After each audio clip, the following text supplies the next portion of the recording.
Muito boa tarde a todos. Eu sou Rodrigo Farias, professor de História da América do Instituto de História da FRJ, e estamos iniciando hoje a nossa quinta sessão do ciclo de lives Brasil, Reflexões e Análises Históricas.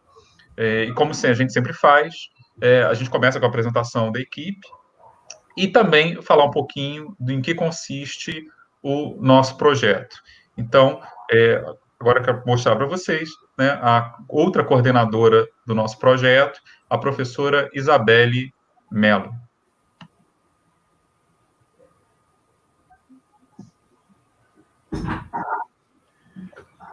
Boa tarde a todos. O Rodrigo me apresentou, eu sou Isabelle Mello, docente da área de História do Brasil, do Instituto de História da UFRJ. Nós coordenamos esse projeto de extensão. O objetivo de um projeto de extensão é justamente buscar a troca de saberes com a sociedade civil, né, com o público interno à universidade, tentando trazer ali o nosso conhecimento, tudo aquilo que é produzido, pesquisado, pensado no ambiente universitário, usando uma linguagem acessível para o grande público. Então, esse tem sido o nosso objetivo aqui, desde o início, e, de certa forma, o retorno tem sido muito positivo nesse sentido, porque temos a participação de várias pessoas que não são ligadas diretamente ao ambiente universitário, mas, de forma geral, todos são bem-vindos aqui.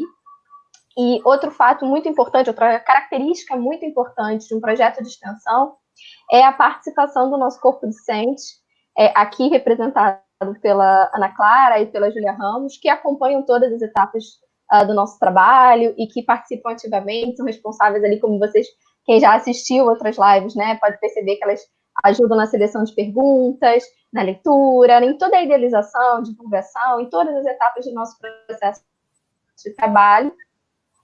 E tivemos muita sorte, porque as meninas são incríveis e fazem um ótimo trabalho. E estamos todos muito com a realização desse projeto. E aí agora eu vou apresentar as meninas, as extensionistas que trabalham nesse projeto com a gente. Boa tarde a todos, meu nome é Ana Clara, eu sou aluna do curso de graduação em História na FRJ, sou aluna do 6º período e sou monitora de História da América Contemporânea com o Rodrigo, e quero agradecer mais uma vez pela oportunidade de estar fazendo parte desse projeto maravilhoso. Boa tarde a todos, meu nome é Júlia Ramos de Almeida, eu também sou monitora da Isabelle, de Brasil Colonial, e eu também queria agradecer muito pela oportunidade, porque está sendo de fato muito agregador para mim. A cada live é um novo aprendizado e uma nova reflexão, então eu queria agradecer demais e que vocês consigam aí assistir mais uma live da melhor maneira possível e aprendendo bastante.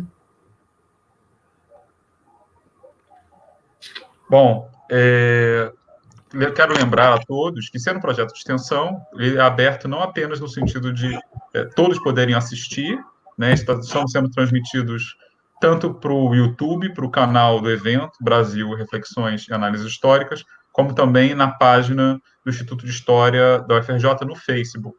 E depois, o vídeo também vai ser mandado, depois de concluída a live, o vídeo também é mandado para o canal oficial do Instituto de História, no YouTube. E todos podem fazer perguntas aí na caixa de comentários. Quem está assistindo, vocês podem escrever as perguntas que vocês quiserem. Todos, inclusive, não estudiosos, pessoas que não são da graduação, nem da UFRJ, pelo amor de Deus, é aberto a todos. E as perguntas serão selecionadas depois pelas nossas extensionistas. E caso haja muitas perguntas e não dê tempo de todas seriam apresentadas, a gente vai procurar agrupá-las por tema. Então, se houver várias perguntas sobre o mesmo assunto, a gente tenta pegar a mais representativa para abranger da melhor forma possível, né, de acordo com o tempo, aquele questionamento. Tá bom? Então, se por acaso acontecer da sua pergunta não ser selecionada, talvez a de uma outra seja porque haja uma outra similar, mas a gente encoraja que todos participem, então não fiquem acanhados por nada. Tá bom? E hoje, o nosso tema é um tema bastante... tem dado muito o que falar, né? Inclusive fora dos debates propriamente acadêmicos, né? Isso tem aparecido muito na mídia, nas redes sociais, de maneira geral. A gente vai falar com o nosso colega do Instituto de História da UFRJ, o Vinícius Libel, que vai tratar do tema fascismo e autoritarismo passado e presente. E antes de introduzir, botar o Vinícius na tela, eu queria apenas fazer um lembrete também. Quando vocês forem fazer as perguntas, a gente pede que procurem ser o mais objetivos possível, porque a gente gosta de projetar a pergunta na tela e temos um limite de caracteres, 200 caracteres.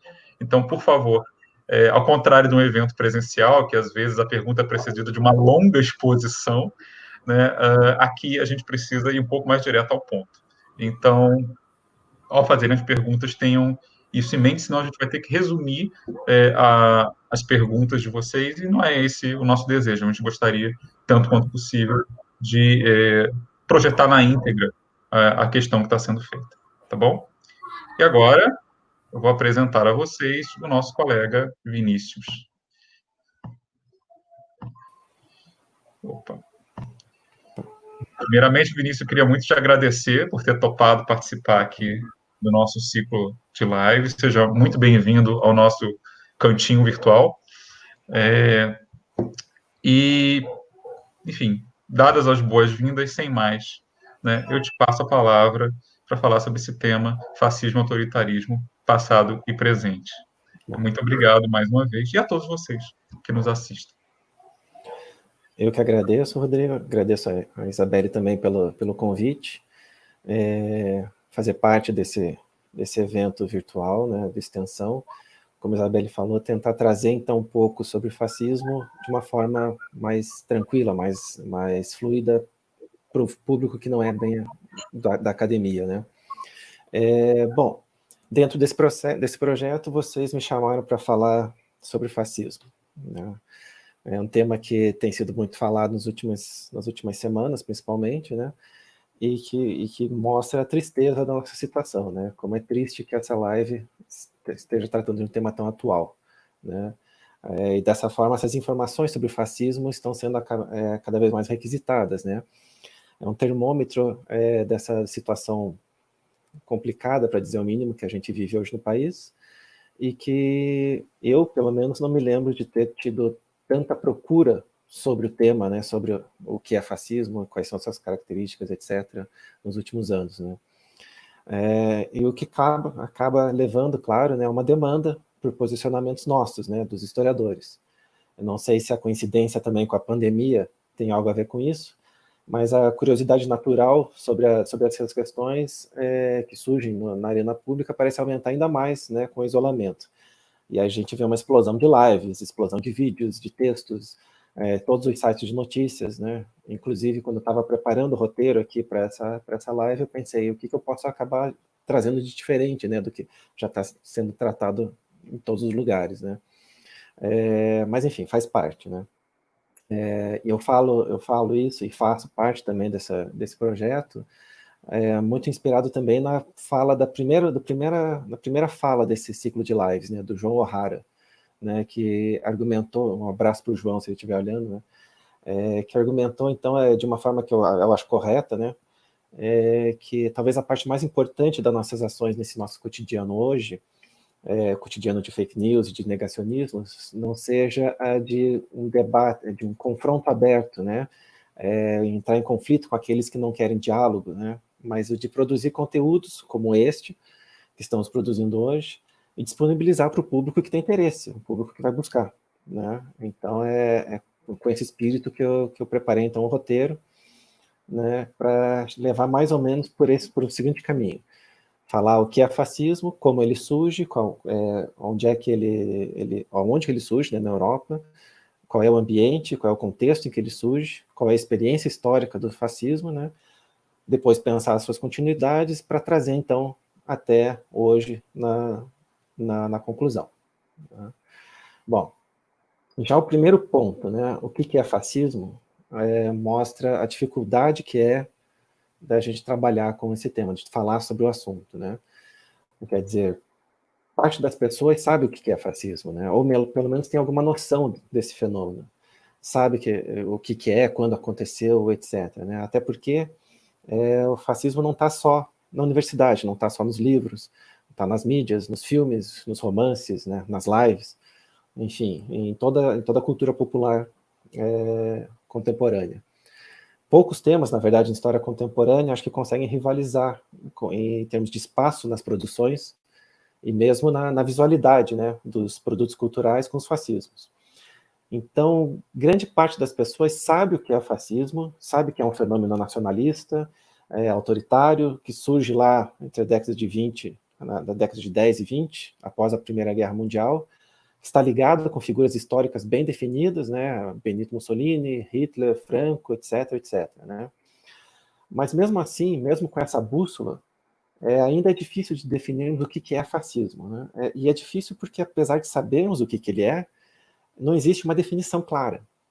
Não existe um fascismo. A gente deve falar mesmo em vários fascismos, né?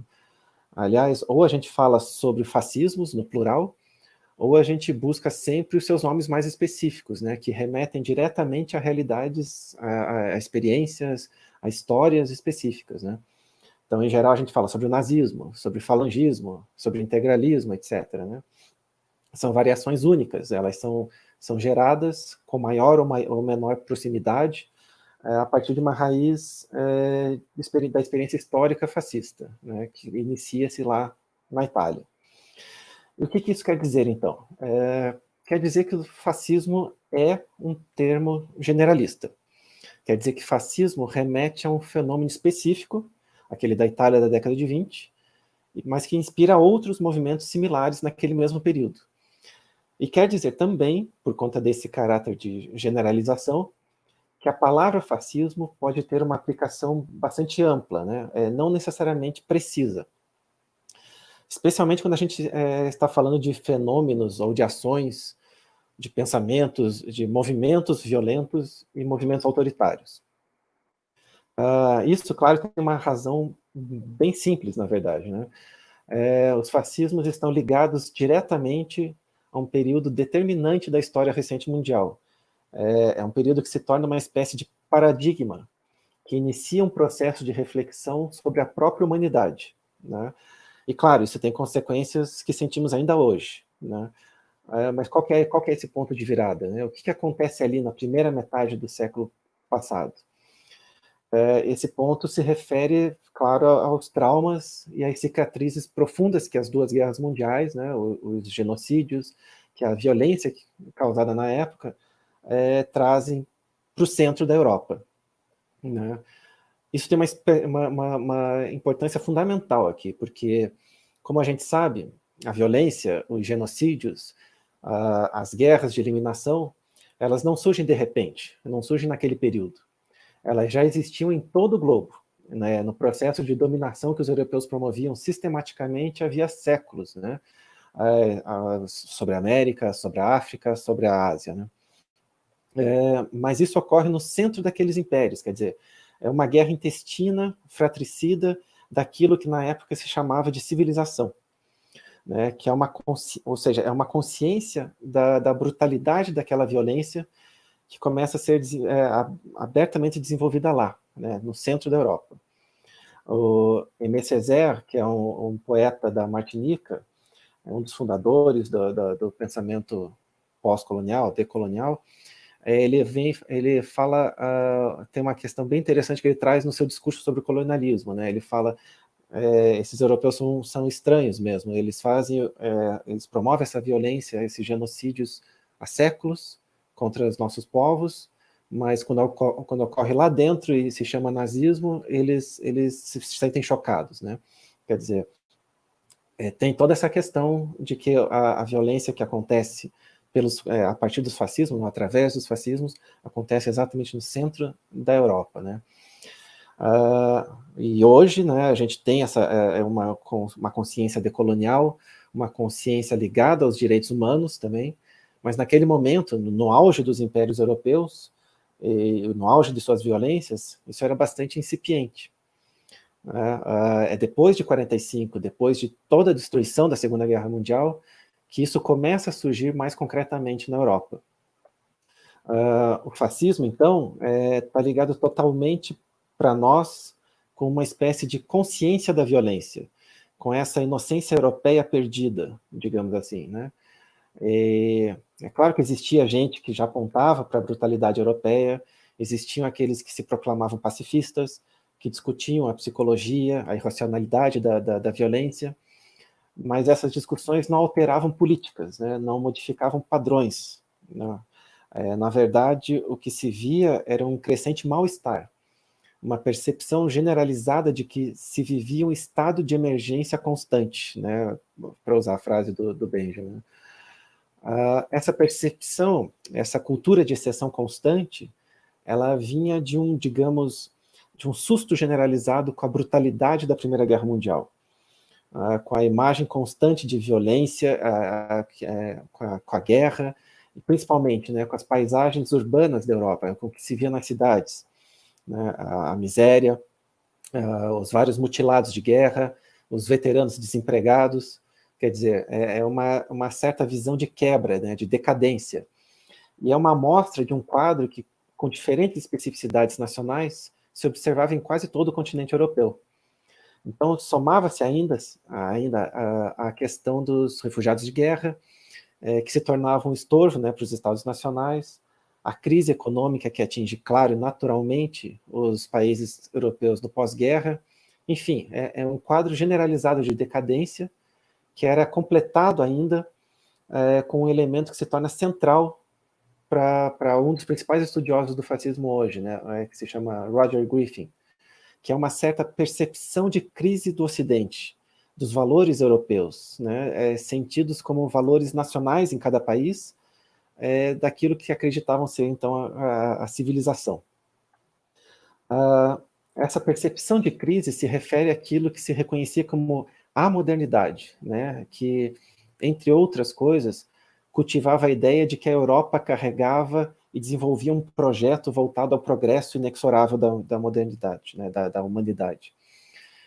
Esse progresso não era só material, era um progresso também político, econômico, quer dizer, acreditava-se que seguia-se a um rumo sempre melhor, né, e esse rumo era guiado pelos europeus. As crises que se apresentam depois da Primeira Guerra cristalizam algumas dúvidas que eram expostas de forma cada vez mais pungente, né? Será que essa modernidade está se esgotando?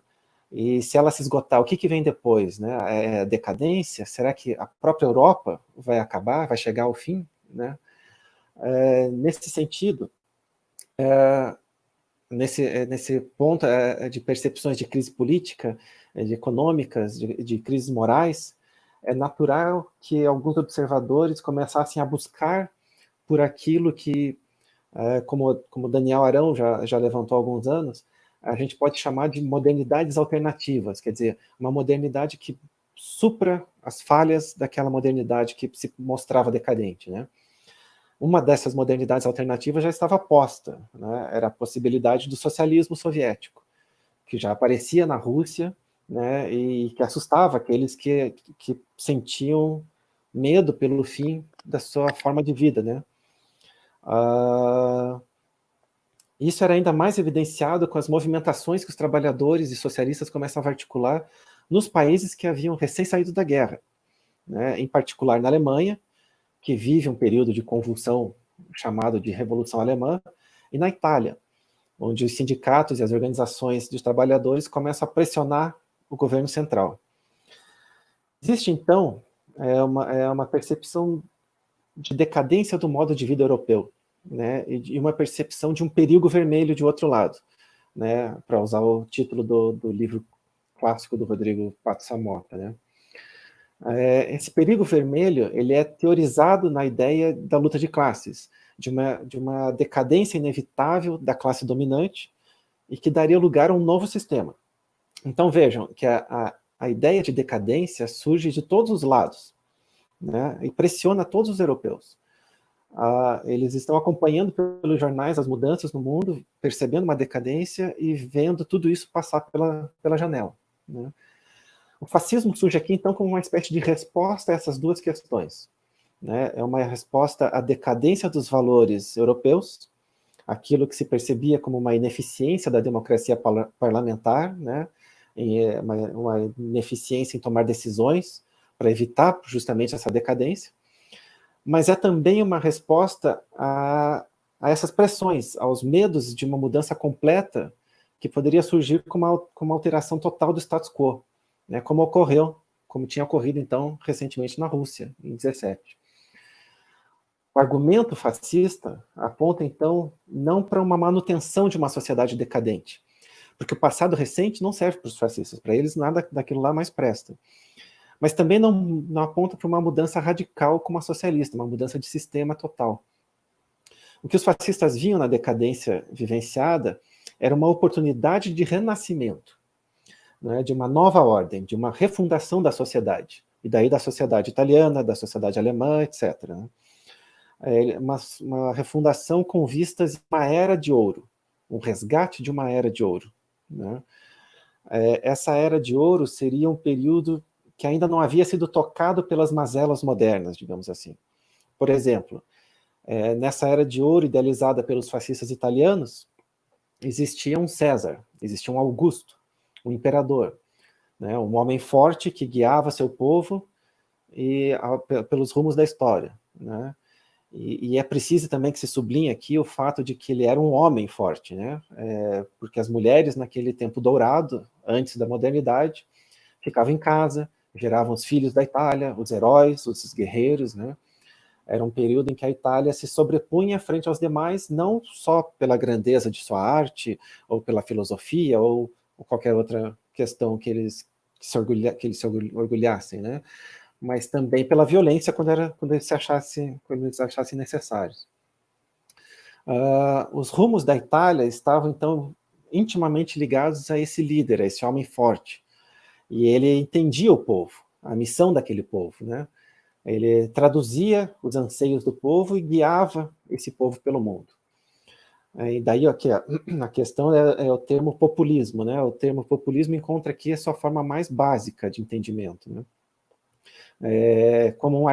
O populismo surge aqui como um artifício discursivo e representativo que oferece o líder como o primeiro e mais perfeito membro desse povo, né? E sendo assim, ele sabe exatamente como pensa, como fala, como age, né? Como o povo é. O líder, então, ele é um de nós, né? um de nós do povo.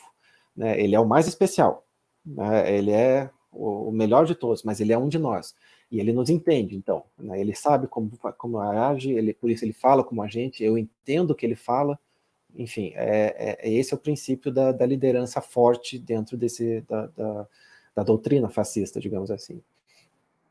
Mas o que acontece é que o mundo não é formado apenas por nós, né, por esse nós idealizado. Nem mesmo entre nós, esse mundo é formado apenas entre nós, né? Nós não vivemos apenas entre nós. Existe uma necessidade intrínseca a essa busca pela nova ordem, né? Que é a de exterminar tudo aquilo que pode comprometer essa busca por essa era de ouro, né? Essa nova era de ouro. E é aqui que o militarismo, o nacionalismo, o racismo, todas as negações de alteridade, né? Quer dizer, as negações de pluralidade, vão encontrar refúgio na doutrina fascista. A violência discursiva, a violência física, na lógica fascista, ela se torna sempre legítima quando se reconhece uma necessidade de eliminar o diferente para se possibilitar a busca por essa nova era de ouro. Né? Agora percebam, entretanto, que o que se busca não é uma simples volta ao passado, certo? O fascismo olha para o passado, ele idealiza um passado de violência, um passado de sangue, de poder, mas ele se apresenta em uma nova roupagem, como uma modernidade alternativa, uma modernidade livre dos vícios e dos empecilhos que esse gradativo reconhecimento de igualdades, de liberdades, trouxe à sociedade. Né? Valores tradicionais, conservadores, se unem a uma visão futurística de sociedade. Né?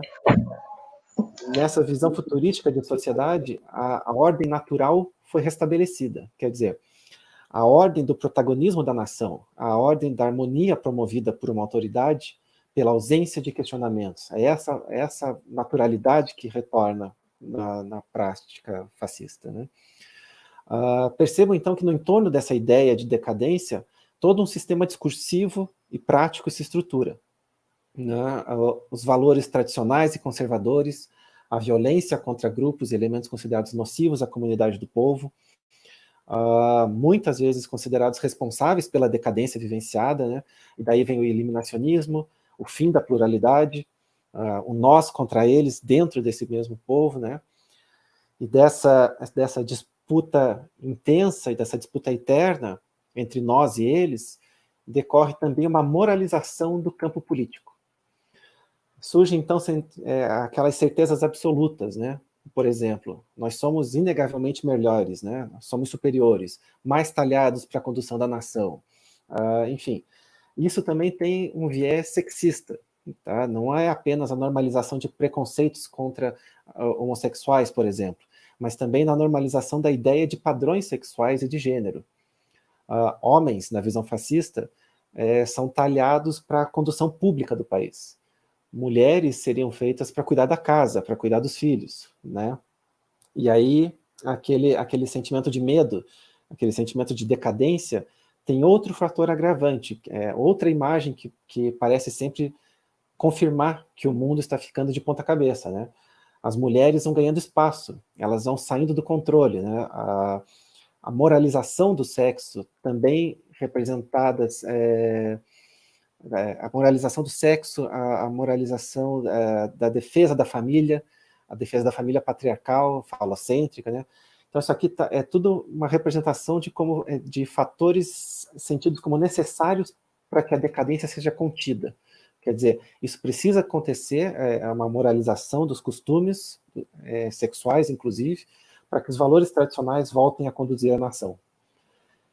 Enfim, é uma visão moral altamente polarizada, que abrange vários campos da sociedade, né? E dessa declaração moral vem a criação da imagem do outro, né? Do inimigo mortal, né? O inimigo que é sempre inferior, né? É sempre moralmente inferior, é sempre racialmente inferior, espiritualmente inferior, mas que é também muito perigoso, né? Ele chega a ser contagioso em alguns discursos, né? Então, a criação de inimigos mortais surge, dessa criação de inimigos mortais surge a desumanização desses inimigos e surge também uma paranoia. Porque é a ideia de que o inimigo não vai descansar até que ele te derrube, até que se aproveite das nossas riquezas, que contamine o sangue do povo, que corrompa os filhos, etc., né? Então, é uma visão de guerra permanente. Tá? E como toda guerra, é também uma questão de vida ou morte. Uma vida ou morte para essa civilização que se perdeu, né? com a modernidade. Como toda guerra, também, o fascismo acaba sendo um movimento que engloba pessoas de todas as classes, tá? Que são envolvidas numa retórica moralista, grandiloquente, e que são embaladas por sentimentos de ansiedade, de medo, de ódio, de desamparo, né? Enfim, se sentem deslocadas e ameaçadas de alguma forma por essa nova normalidade, né? Pela modernidade. E é um movimento violento e autoritário, né? Porque ele não permite a contradição. Ele busca impor suas ideias pela violência e pela perseguição daqueles que eles elegem como inimigos. Eles fazem muito barulho durante esse processo, ganham visibilidade, milícias armadas promovem batalhas contra comunistas, contra sindicatos, contra associações de trabalhadores, contra artistas, enfim, chamam a atenção da população e estremecem, de alguma forma, a normalidade social, digamos assim. Quando a gente pensa nos fascistas, a gente pensa em um primado da ação frente ao debate, né? Fascistas não debatem, eles não dialogam. Eles odeiam, inclusive, o parlamento, eles odeiam o Congresso, porque no parlamento não se decide, né? Só se discute. Fascistas agem, né? Esse é o pensamento, né? Essa é a lógica. E essa ação é sempre violenta. A Hannah Arendt dizia que a violência é muda, né? Ela não dialoga. No caso do fascismo, ela é surda. Ela não dialoga, mas ela grita nos ouvidos de quem não é fascista. E é claro que o caminho natural para um fascista é a ditadura, é o autoritarismo. É um sistema onde se pode gritar contra os inimigos, se pode violentar, se pode matar, porque existe sempre a prerrogativa da moral superior. Quer dizer, seja a moral do nacionalismo, do racismo, do machismo, enfim, do supremacismo que você escolher, né? Mas essas características são características bastante gerais, né? Alguém pode até argumentar que isso é muito pouco para garantir uma unidade em todos esses movimentos que a gente percebe como fascistas, né? E é mesmo, né? Tanto que ainda hoje a gente não tem uma definição em conteste que diga com precisão o que são todos os fascismos, né? O que reúne todos os fascismos. Se a gente pensar apenas no caso italiano, sim, porque aí a gente tem um caso específico na história, e essa é a opção de alguns historiadores, inclusive, né? Pensar apenas o fascismo italiano como fascismo, e os outros, cada um, no movimentos nacionais específicos.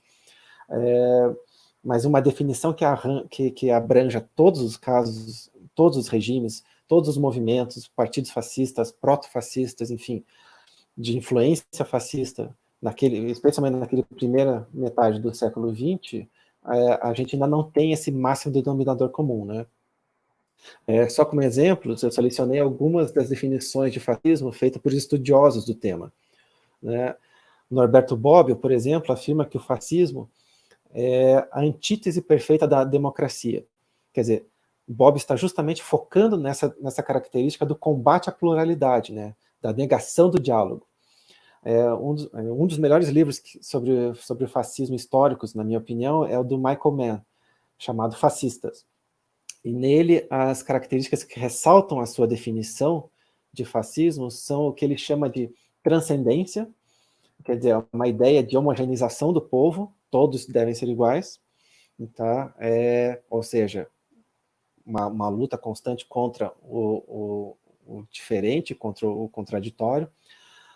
O paramilitarismo, ou seja, a existência de braços armados dentro desse movimento e que costumam ser englobados depois, no segundo momento, pelo Estado, né, como forças oficiais. A existência dos expurgos, né, as ações violentas e eliminacionistas contra os inimigos eleitos, que são desumanizados nesse processo, sejam eles inimigos eleitos por suas ideias, seja por sua raça, o que for. E ainda, eu tenho ainda um terceiro historiador, o Roger Griffin, que eu já trouxe hoje, que enfatiza essa como característica central do fascismo, o que ele chama de ultranacionalismo palingenético, né? Que é uma crença entre os fascistas de que a queda da nação, ou mesmo, de forma contraditória mesmo, a destruição total da nação, vai acarretar necessariamente no resgate dos valores tradicionais, né, do resgate desses valores lá daquela época de ouro, e assim no renascimento dessa nação, desse povo, né? Ou seja, Roger Griffin aposta na percepção de decadência, nesse sentimento melancólico, né, no medo, e também na crença absoluta dos valores da nação como remediadores dessa crença para caracterizar o fascismo. Ou seja, em suma, né, não tem uma definição fechada, mas indícios que apontam genericamente e que caracterizam os fascismos da primeira metade do século XX.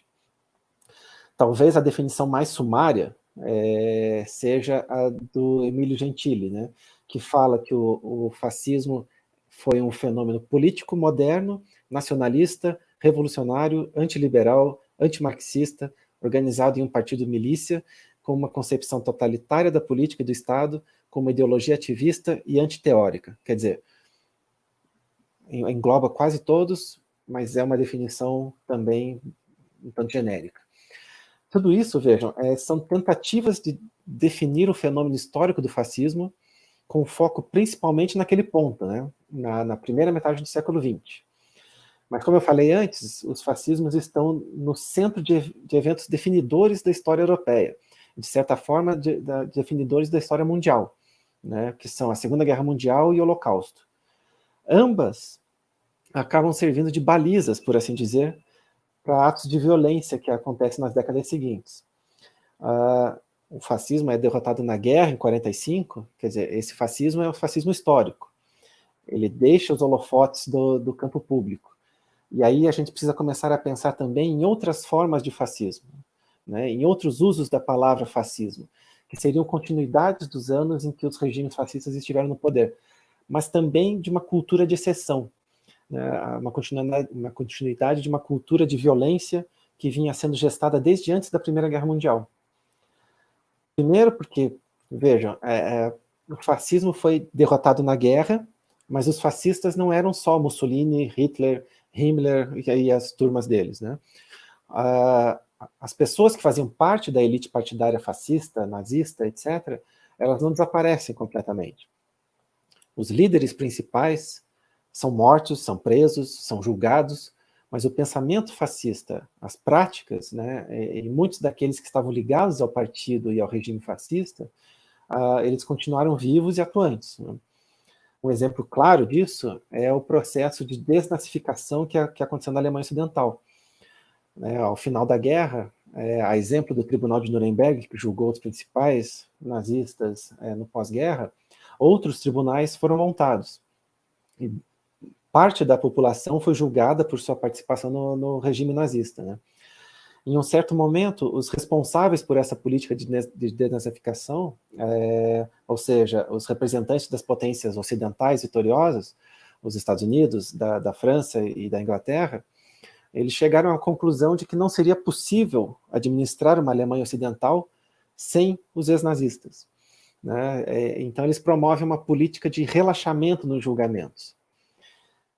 Isso fez com que parte da burocracia da Alemanha Ocidental, né, parte dos políticos, bem dizer, parte de tudo na Alemanha Ocidental, tivesse a presença de pessoas envolvidas na dinâmica nazista.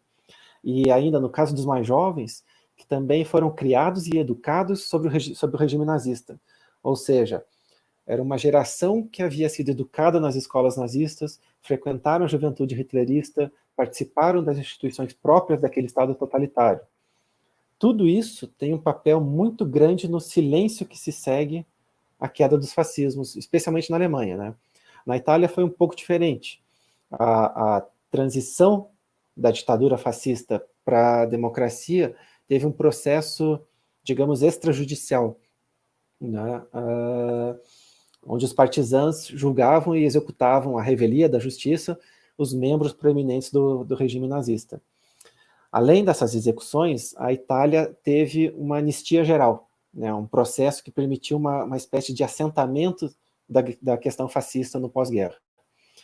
E isso fez com que na Itália, todo italiano pudesse falar que apoiou a ação expurgatória dos partisãos, né, que os fascistas mereceram tudo aquilo, todo mundo podia cantar Bella Ciao pelas ruas, quer dizer, podiam dizer que foram os primeiros ou os segundos a cuspir no cadáver do Mussolini, né, em Milão. Quer dizer, essa inclusive é uma imagem bastante popular na Itália, né? Praticamente todo italiano diz que tem um parente distante que estava lá na praça de Milão quando o corpo de Mussolini foi exposto, né? Isso mostra um significado moral e psicológico que a resistência ao fascismo teve sobre o povo italiano do pós-guerra, né? Mas, ao mesmo tempo que os italianos podiam se vincular dessa forma abertamente com o antifascismo, eles tinham que conviver com um fascismo silencioso, por assim dizer, né? Vários membros proeminentes da sociedade fascista continuavam atuantes na Itália do pós-guerra. E as pessoas sabiam exatamente quem eles eram, o que eles tinham feito, sabiam onde é que eles estavam, enfim, né? Conviviam com isso. Mas existia também o fascismo não tão silencioso, né? Pelo contrário, grupos que se orquestravam e se organizavam como herdeiros do fascismo, né? do regime fascista. Partidos foram organizados em torno dessas pessoas e chegaram mesmo a ter alguma influência real em alguns momentos do pós-guerra, compondo com os governos de centro-direita, né, nos anos 50 e 60, principalmente dos governos democrata-cristãos, né? Isso sem contar também com os grupos abertamente neofascistas, né, grupos mais ligados aos valores, à estética, à ritualística fascista, também promotores de violências mais físicas, menos discursivas, digamos assim, perseguição de imigrantes, de militantes comunistas, anarquistas, enfim, né? O que eu queria reforçar com isso é que o fascismo histórico, né, aquele que podemos considerar que perdeu a Segunda Guerra Mundial, ele não desaparece totalmente das sociedades europeias e ocidentais como um passe de mágica. Não desaparece por duas razões. A primeira é que muita gente estava inserida, né, concordava com eles, né, militava pelos fascistas, em diferentes países, né, e acreditava também no discurso e na prática fascista. Essas pessoas não desaparecem da sociedade, elas continuam a existir e continuam a pensar dessa forma também. A segunda é que dois dos fundamentos centrais do fascismo, né, o nacionalismo e a luta contra qualquer tipo de alteridade, ainda desempenham um papel grande nas sociedades, em diferentes níveis e principalmente em momentos de percepção de crise. Né? O que a gente vê, então, é uma espécie de modificação da palavra. Ela deixa de se referir, então, apenas ao significado historicamente demarcado, né, apenas ao fascismo italiano ou aos partidos e movimentos e regimes que surgem lá nas décadas de 20 e 30, mas passa também a se referir a um certo estado de coisas, a uma forma de pensamento e de ação autoritária, uma ação violenta, excludente, persecutória, né? Em outras palavras, o termo fascismo ganha as ruas, ele se populariza, ele acaba também perdendo a sua especificidade, né? Ou pelo menos uma especificidade histórica. E isso está conectado também com uma percepção de continuidades, né? Sejam elas políticas, sociais ou institucionais. Um momento crucial, especialmente para os europeus, para a percepção dessas continuidades, foi o movimento 68, né? Onde começam a se questionar essas continuidades. Na Alemanha, em particular, existe um momento definidor que ocorre em 67. Naquele momento, os jovens, filhos das décadas de 40 e 50, estão assistindo nas TVs, né, ouvem nos rádios, leem nos jornais, as notícias sobre os tribunais e julgamentos que colocam os nazistas de frente com seus crimes. Né?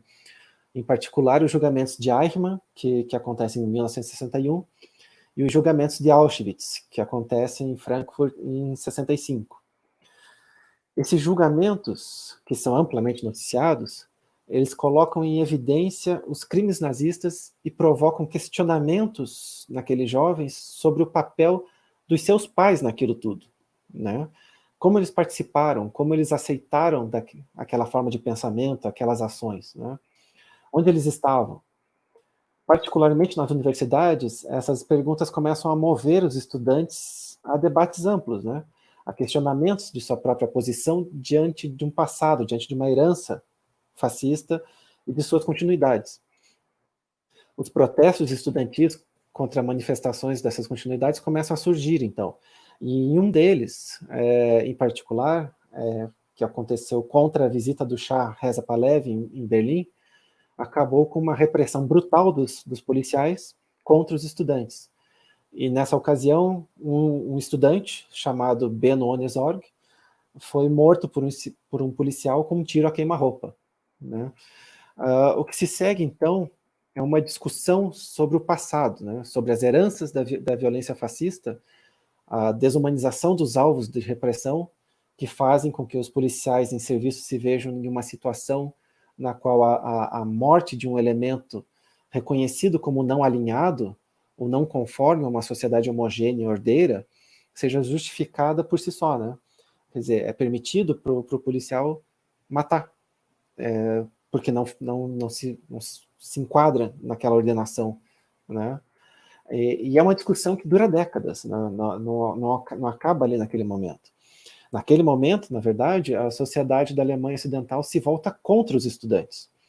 As ações dos estudantes são criticadas e são colocadas como um questionamento contra a autoridade, mas não só a autoridade política ou policial, né, mas contra a autoridade paterna, contra os pais, né? Afinal, era uma atitude contrária àquilo que seus pais haviam participado e permitido. E ao criticar as continuidades da violência e da lógica fascista, os estudantes criticavam todo um sistema, inclusive o capitalista, né? E por tabela, os Estados Unidos, que eram vistos como salvadores pela geração anterior, né? Enfim, grande parte da sociedade alemã condena os protestos, que são vistos então como antipatrióticos, como desestabilizadores, né? Como um perigo para uma ordem hegemônica alemã ocidental, né? Especialmente porque existia na Guerra Fria ainda o fantasma do comunismo, né? que trazia também o fantasma da guerra nuclear, e a Alemanha no centro da Europa, né? Então, os alemães criticavam os estudantes e mandavam eles para o outro lado do muro, né? Que era a versão da época de mandar para Cuba, né? Em vez de gritarem vai para Cuba, eles gritavam pula o muro, né? Isso tudo mostra como tensões em relação à história e à memória eclodem ali, naquele contexto. E, claro, essas tensões seguem ainda hoje. As críticas que a direita faz aos intelectuais e ao pessoal de 68 também em relação a isso, né? Ainda que a Europa, em termos gerais, trabalhe essas tensões, tenha uma política de memória crítica em relação aos fascismos, emocionalidades específicas tendem a fazer movimentos violentos e autoritários surgirem como um reflexo de crises, né?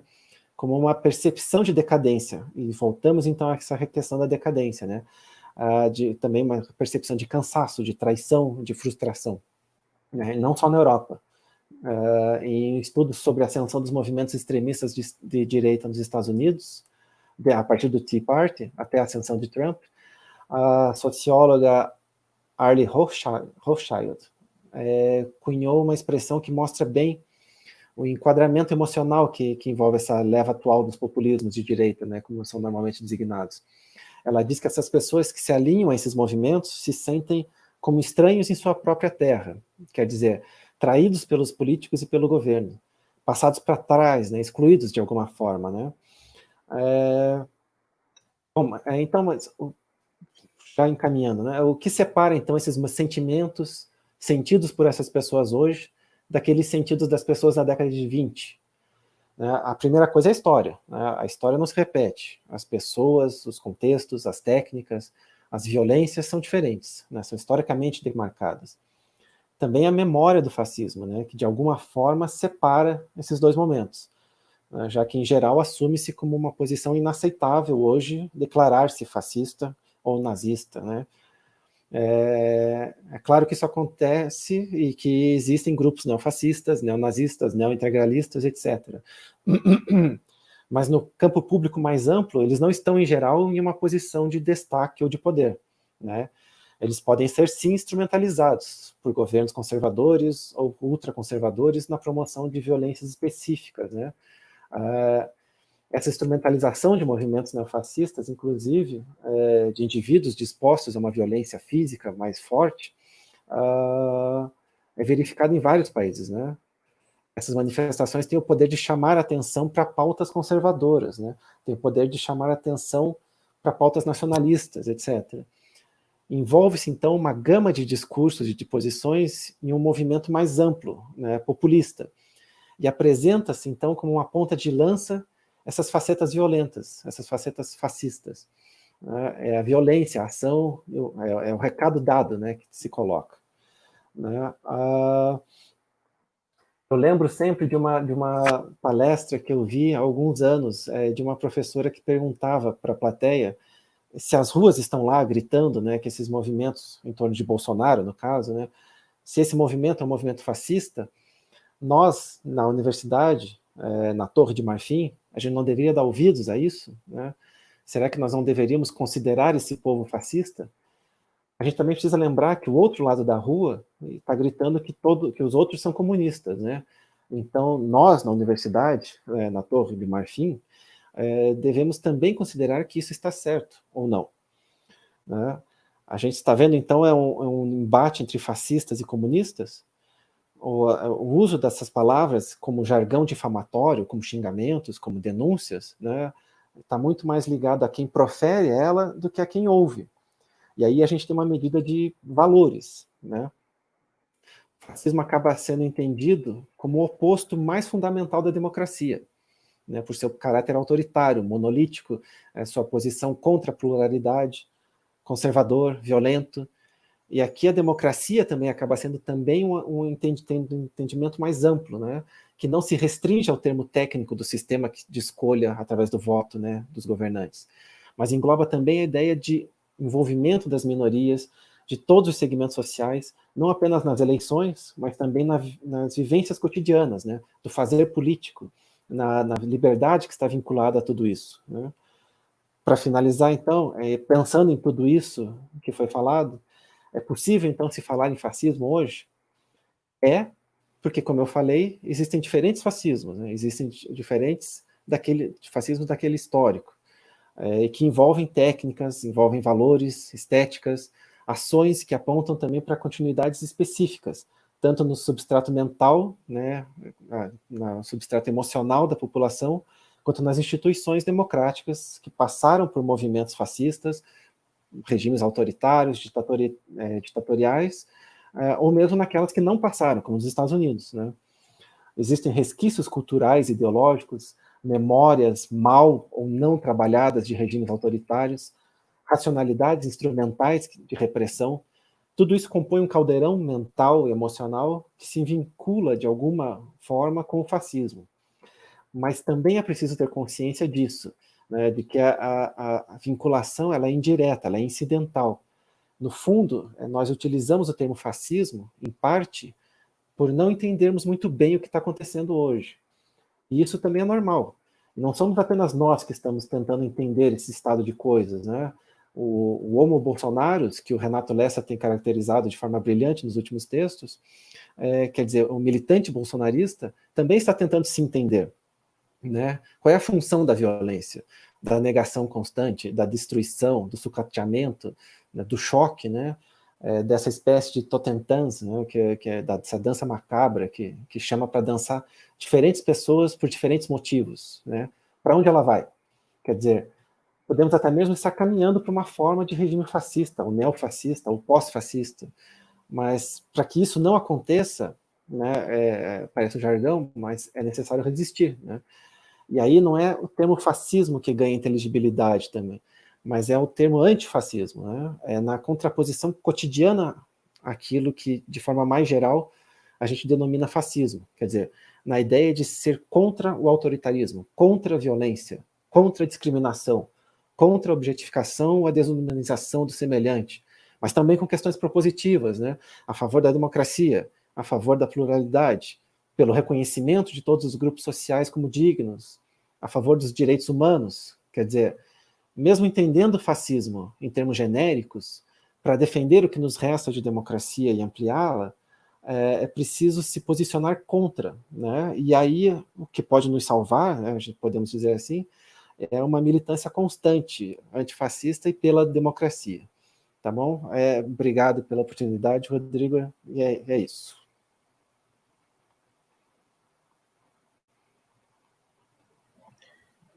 Obrigado, Vinícius. Voou. Esse tempo voou. Você foi falando certas coisas, eu fui pipocando coisas aqui que eu já tinha lido, referências e um montão de perguntas.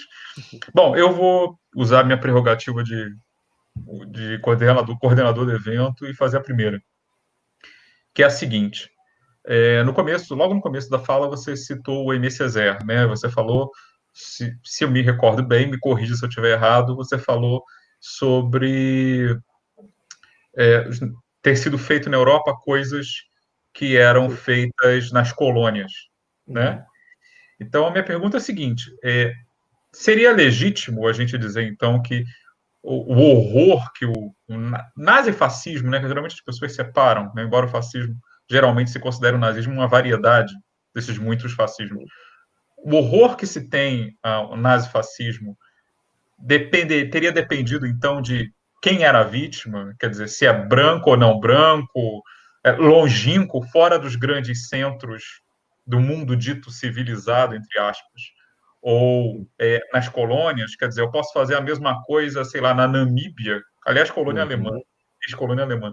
Então, não é tão problemático, mas se eu fizer no centro da Europa, aí é o horror total, vira o paradigma do horror absoluto. Seria isso? Então, para a consciência europeia, né? Para a consciência europeia seria isso, né? Para os europeus seria isso. A ideia de que a gente consegue lidar com desumanizações e com violências que acontecem longe, né? Que acontecem contra grupos sociais bem delimitados, específicos e que são caracterizados como diferentes, né? Essa ideia da alteridade, né? Eu consigo conceber esse tipo de violência contra aqueles que não são iguais a mim, aqueles que não são, que não carregam os meus valores, minhas especificidades, enfim. E aí vem a questão, né? A civilização europeia, né, se reconhecendo como superior, para trazer a civilização para os outros, ou para manter essa civilização, qualquer coisa pode ser justificada, né? Qualquer violência pode ser justificada. E aí a gente tem, por exemplo, os laboratórios que acontecem no período colonial, no período imperialista, né? Na África, né? A própria que você falou mesmo da Namíbia, né? Existem estudos que mostram que sociedades inteiras da África foram dizimadas pelos alemães em campos de concentração, em campos de extermínio, né? Quer dizer, o próprio modus operandi desse sistema, ele já era testado, digamos assim, a tecnologia podia ser testada em outros territórios, longe dos olhos dos europeus, onde possibilitava-se, então, uma desumanização, né? Um afastamento da consciência em relação àquela violência. E o que acontece na Primeira Guerra Mundial, principalmente, e que traz para os europeus, é essa consciência da violência, né? Que vai atingir seu ponto maior na Segunda Guerra Mundial e no Holocausto. Ou seja, aquela violência que era disseminada e que os europeus não tinham a consciência, não tinham a visão, né? Se torna visível e presente para eles. E aí que tem essa mudança de paradigma, né? Que o Aimé Césaire vai ironizar daí nesse discurso dele. Né? Mais ou menos isso. Ok.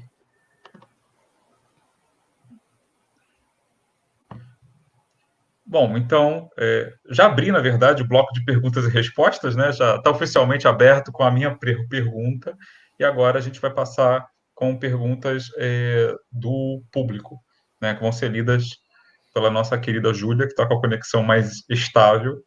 Então, eu vou pô-la no ar, ela vai ler a primeira pergunta aqui, que a gente jogou num banner. Vou botar a Júlia no ar primeiro. Vamos lá, Julinha. Espera aí que eu vou projetar.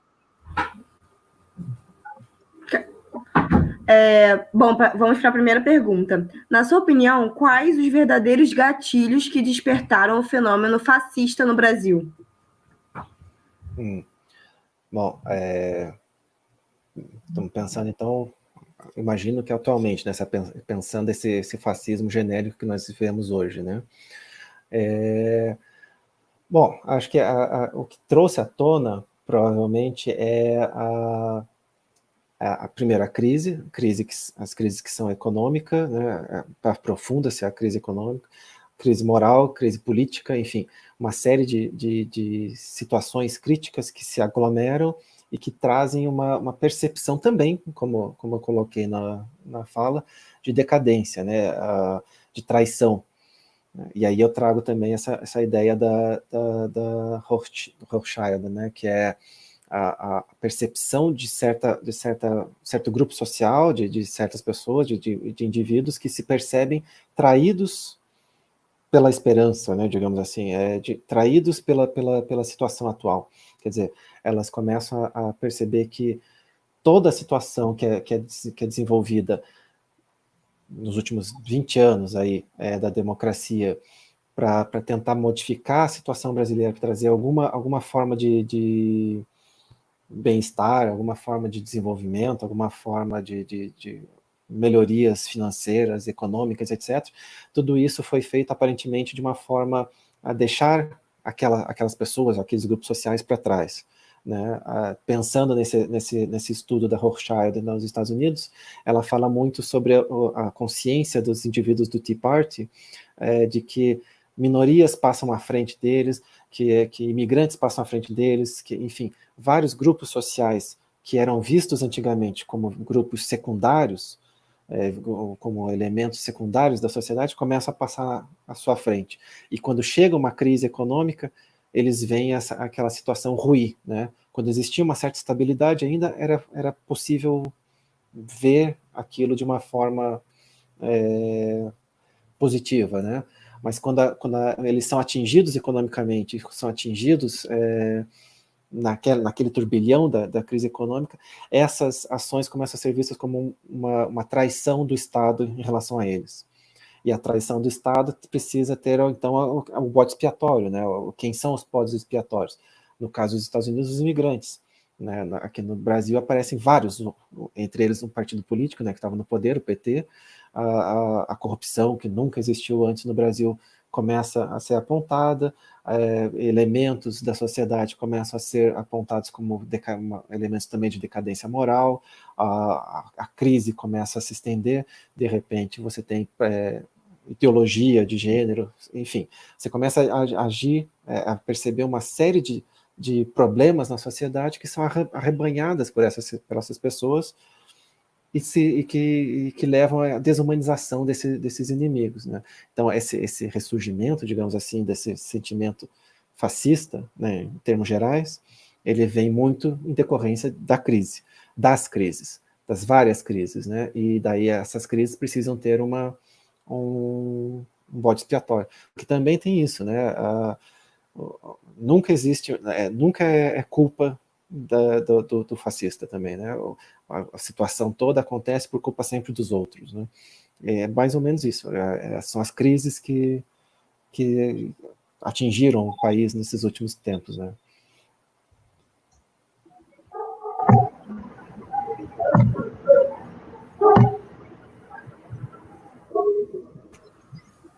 Vamos lá para mais uma pergunta da Cíntia Lisboa.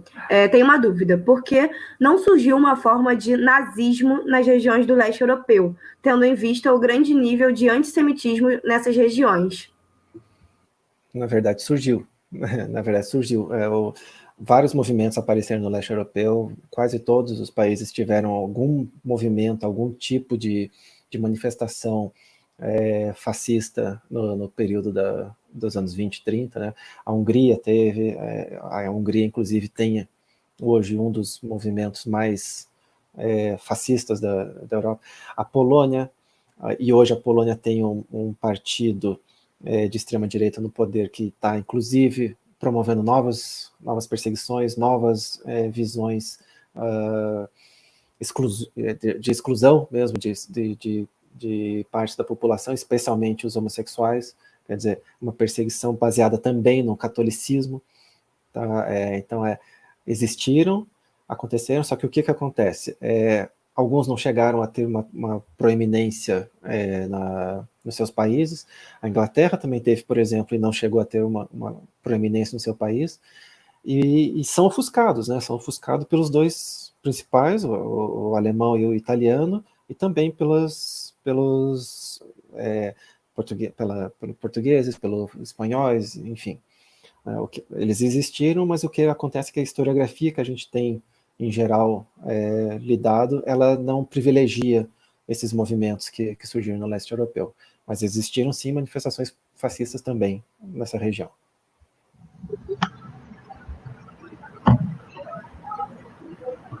Mais uma pergunta da Patrícia. Cada instante que vivemos passa a compor o nosso passado, que não deixa de existir e é imutável. Podemos correlacionar os tempos atuais com os vividos no passado? Sim e não, né? Sim, porque o passado faz parte também da constituição do nosso presente, né?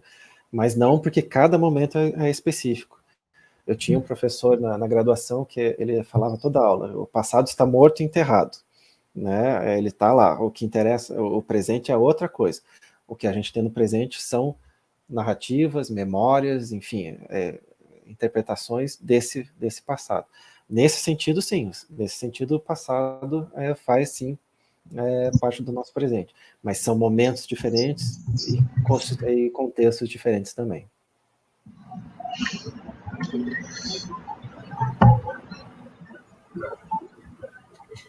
Para a pergunta da Márcia agora. Em um governo fascista, quais seriam as consequências para o país? Hoje em dia, um governo que se torne fascista, bom, eu acredito que a grande parte do sistema global, da comunidade global, enfim, tem uma posição contrária à imposição de regimes fascistas, né? Tanto que são denunciados, são colocados. Existe hoje, depois, no pós-guerra, no pós-segunda guerra, constitui-se uma conferência permanente, que é a ONU, né, onde também existem linhas ligadas a direitos humanos, observatórios de direitos humanos, observatórios de políticas públicas, enfim, observatórios que tentam mais ou menos organizar a visão do mundo sobre como andam como agem todos os países, como estão as situações internas de cada país, né? Então, num primeiro momento, um governo fascista hoje seria ostracizado, né? Seria isolado de alguma forma.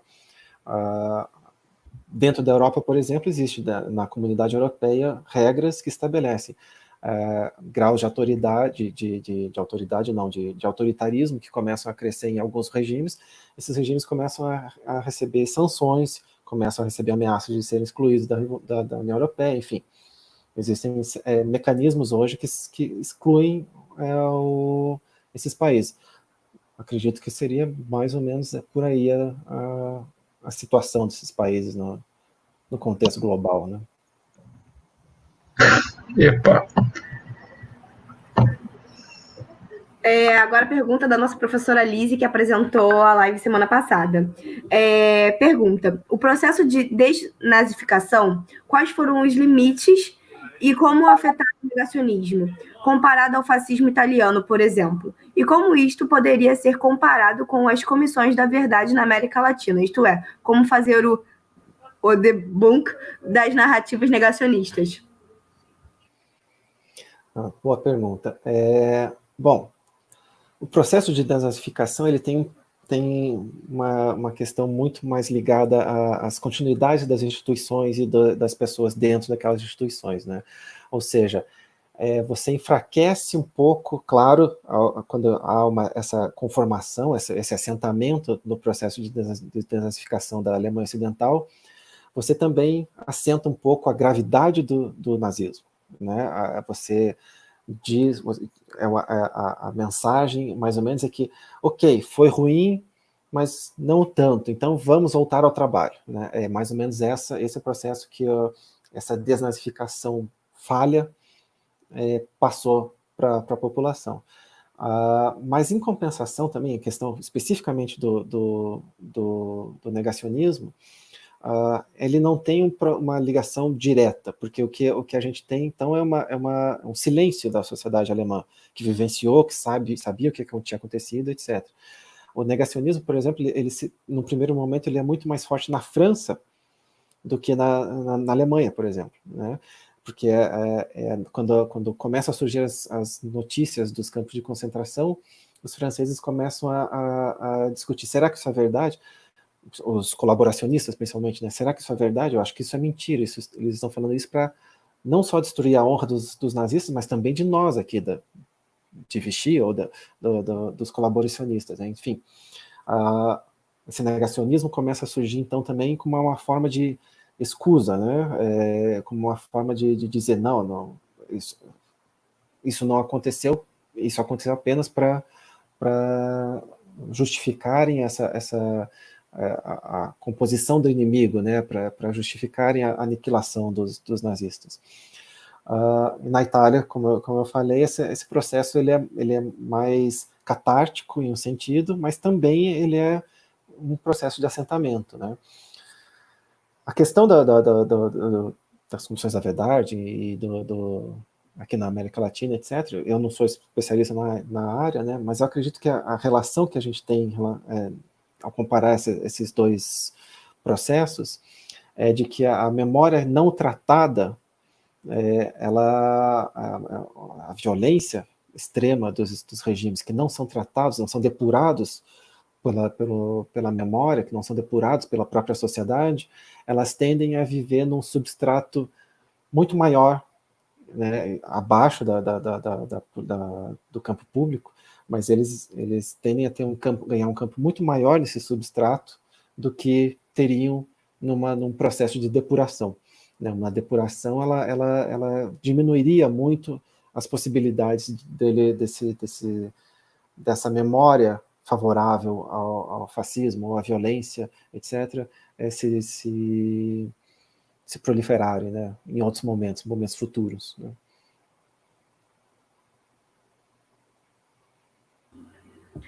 Pergunta do Guilherme agora. Gostaria que comentasse sobre nomes tidos como autoritários do cenário atual. Viktor Orhan, da Hungria, Daniel Ortega, da Nicarágua e Erdogan, da Turquia. Como eles operam? Operam no sentido de... o Enzo Traverso tem um livro chamado... esqueci o nome do livro, mas ele trata bem disso, assim, de governos neofascistas, do neofascismo e do pós-fascismo, né? E como os populismos, em alguns campos, eles tendem a operar numa linha pós-fascista e não tão fascista de fato, né? Na Hungria é um movimento mais próximo do fascismo clássico, digamos assim, né? Existe uma disseminação de uma propaganda raivosa, antissemita, nacionalista ao extremo, e uma imagem propagandística de um líder forte, de um partido coeso, de uma Hungria coesa, enfim, uma Hungria que é uma barreira para as ameaças dos imigrantes do Oriente, inclusive, também, essa visão da cruzada, tudo isso opera ali dentro dessa manifestação, desse uso das imagens do imaginário coletivo húngaro, né? Na Turquia é uma questão, pelo que me parece, um pouco mais operacional, assim, né? O Erdogan foi encontrando brechas institucionais, teve inclusive o caso da exoneração dos generais, dos principais generais, para conseguir implantar bases mais sólidas para aumentar o autoritarismo e principalmente o seu poder dentro da Turquia, né? Mas a diferença principal, assim, me parece que ao invés do Estado, né, do Estado ser forte dentro desse sistema, o orgulho nacional, me parece que, principalmente na Hungria, ele é um movimento chave ali para operacionalizar essa roda que gira em favor do Orbán, né? que é algo que não se verifica nos outros estados ainda, pelo menos, né? Na Polônia, hoje, como eu falei, existe uma tentativa de se aproximar um pouco disso também, né? De criar um substrato de preconceitos, um inimigo público, um movimento que se englobe e que leve a um progressivo aumento do autoritarismo, né, digamos assim. Hoje existe uma ideia de que o autoritarismo ele é furtivo, né? O Zervosky que fala isso no último livro dele, né? Esse autoritarismo furtivo ele se utiliza de brechas dentro da própria democracia para ascender e para implantar ditaduras, né? Que é o modus operandi de praticamente todos esses ditadores modernos, né? Eles vão encontrando brechas nas próprias constituições, dubiedades das leis, para irem encontrando, avançando suas teias autoritárias de forma legal, né? Que acaba corroborando para um certo silêncio da população. Ok, isso aconteceu, mas estava na lei. Então a gente não pode fazer nada.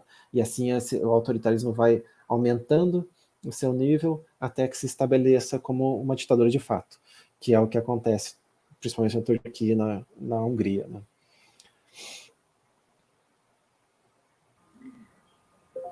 Agora, a nossa penúltima pergunta do Jonathan.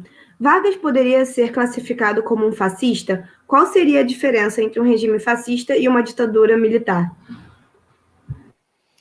Essa é uma pergunta que é recorrente bastante, né? Vargas é um produto a historiografia fala bastante disso, de uma mudança de elites, né? O Vargas, do Estado Novo, não é fruto de um movimento de massas. Vargas, do Estado Novo, não tem uma ideologia para implantar. Vargas, do Estado Novo, ele se utiliza também de instrumentos legais para instituir a sua ditadura, né?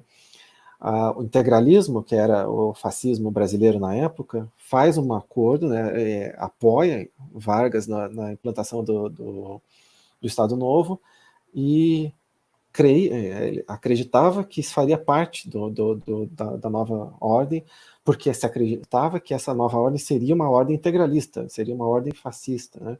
E o que Vargas faz é exatamente o contrário, coloca os integralistas na ilegalidade e implanta uma ditadura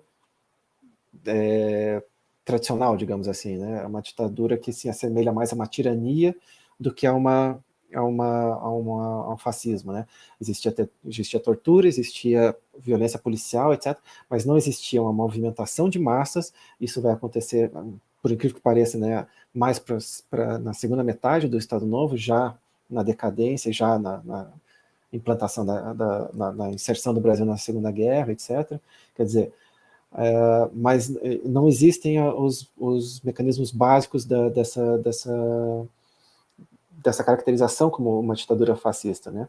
Nem o inimigo próprio porque, claro, existia uma contraposição ao comunismo, passa a existir também uma certa contraposição ao integralismo especificamente, né? Mas eles não são transformados em inimigos do povo, em bodes expiatórios, enfim, até porque os comunistas eles tinham sido eliminados praticamente da cena pública em 1935, né, nas revoluções comunistas. Então, quer dizer, faltou a Vargas um movimento de massas, um partido de massas, enfim, algo que manifestasse uma ideologia propriamente fascista, nesses termos que eu falei hoje, para caracterizar o Estado Novo como um Estado fascista. Não era um Estado autoritário. Né?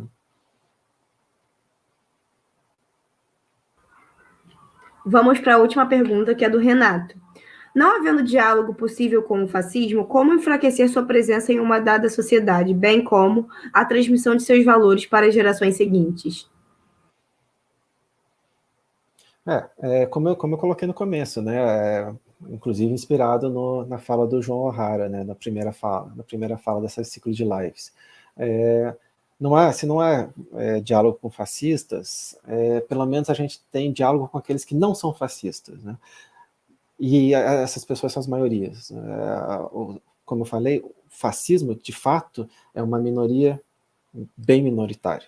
Tá? O que acontece é que em volta desses fascistas orbitam gente de outras linhas, de outras que dialogam com alguns pontos defendidos pelos fascistas, em alguns casos, em outros é só uma manifestação de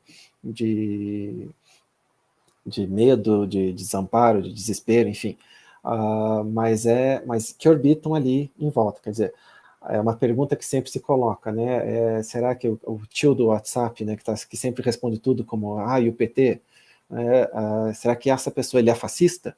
Né? Normalmente a resposta é que não, ou ainda não, né? Mas o que acontece é que ele está orbitando ali naquela linha onde orbitam também fascistas, né? Se não existe diálogo com os fascistas, o que a gente tem é diálogo com essas pessoas que não são fascistas, que estão orbitando ou que são neutros ou que não quer que se propõem a políticos, né? Enfim, diálogo com essas pessoas. E o diálogo com essas pessoas é que tem que ser pautado, então, por essa militância democrática, digamos assim.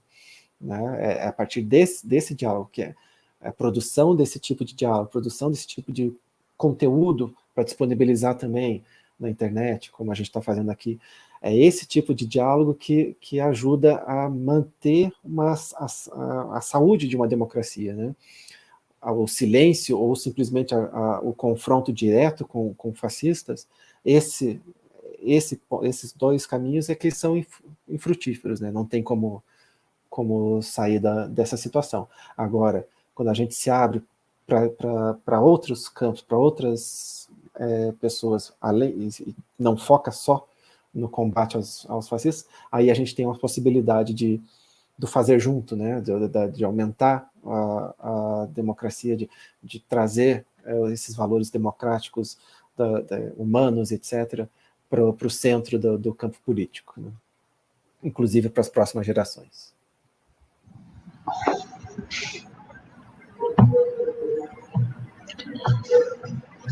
Bom, gente, a gente está encerrando, infelizmente, porque tivemos mais perguntas do que tempo para respondê-las, né? E, claro, o tema, a qualidade da exposição e do convidado dizem muito sobre isso, né?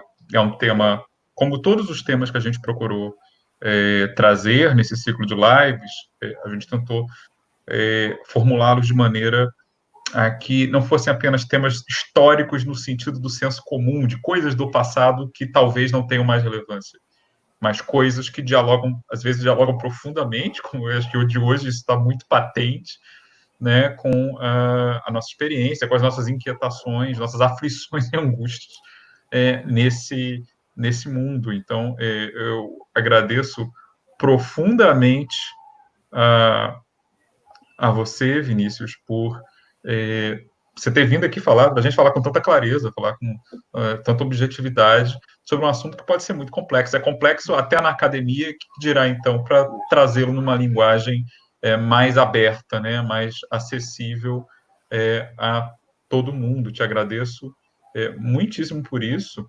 E gostaria de dizer também que a gente pede, né, já que estamos tentando trazer a história para fora do campus, daquela ideia estereotipada da Torre de Marfim, entre aspas, pedimos a vocês também que compartilhem, né, as lives, né, ou pelo menos aquelas que vocês acharem mais interessantes, né, divulguem também, porque esse esforço que não é só da FRJ, do nosso Instituto de História, mas também de outras universidades, tanto aqui como inclusive no exterior, também são contribuições para tentar enriquecer o debate público, que às vezes pode ser tão feroz e tão, até em termos de vocabulário, né, a gente falar aí do usos e abusos de fascismo e outras expressões, pode ser muito empobrecido, talvez, pela ascensão das paixões, né?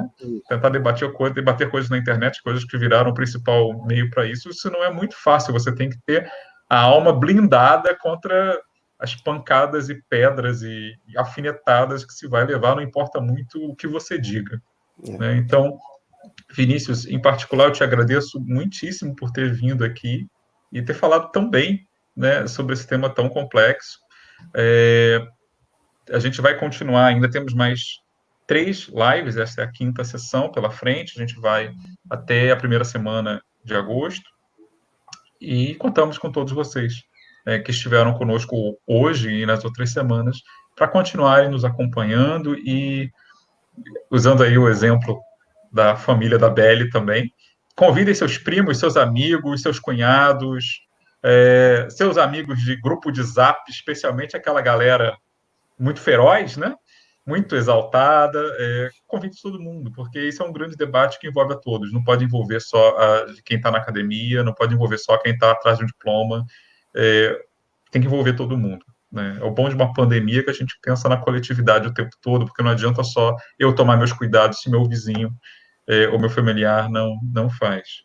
Então, mais uma vez, Vinícius, eu te agradeço muitíssimo por ter ajudado na nossa iniciativa, né, do nosso instituto, você ter dado sua contribuição nesse dia para a gente tentar fazer a nossa parte. É pouquinho, mas é uma semente que a gente planta. Muito obrigado mesmo. Obrigado a você. E semana que vem nós retornamos e a programação completa está disponível nas páginas dos vídeos que vocês estão assistindo. Né? Temos uma página própria tanto no Facebook, né? Brasil de Reflexões e Análises Históricas, também fazemos uma divulgação na página do Instituto de História e também no canal do Instituto de História no YouTube e no canal próprio do evento. Tá bom? Então, nos vemos semana que vem, no mesmo horário, às 5:30 da tarde. E até a próxima. Obrigado a todos.